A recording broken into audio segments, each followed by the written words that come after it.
As you're going through this, I would imagine, first of all, I love the way you're going, the way you shared this, because it feels like it's taking a lot of unnecessary pressure off of the disciple maker. There is pressure. There's necessary pressure. But a lot of the structure and rigidity and curriculum, and you have to do these 5 things, people get wrapped around the axle on that, and they're all tense all the time, versus the other extreme, which is we're just going to get together and drink coffee. That's not disciple making either.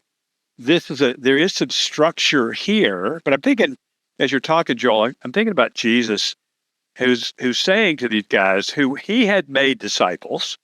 In essence, he's saying, do to other people what I've done to you. And so they would be able to say things like, well, we did have meals together. We laughed together. We actually had fun together. We also had some really serious conversations. He corrected us sometimes. He did teach us sometimes. He asked us questions. So I love I'm going to call it informal, and maybe that's not the right word, but because it is intentional, but it doesn't feel like a program. It feels like a nurturing relationship where Christ is at the center of it, hopefully explicitly, but certainly implicitly.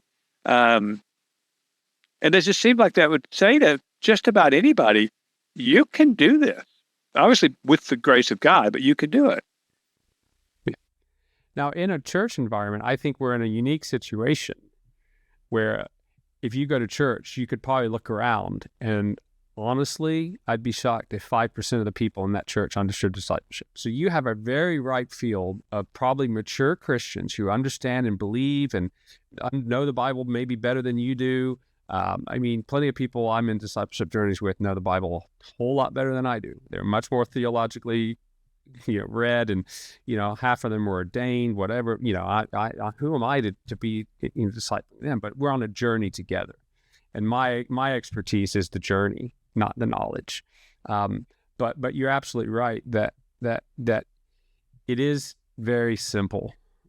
And I think that this used to be normal until the car, really, until society started to splinter, which is why this often works much easier in other countries, outside the developed world, whatever the right term for it is nowadays. But, culture still exists in a tighter knit in a lot of places. And so this is actually more natural and easy.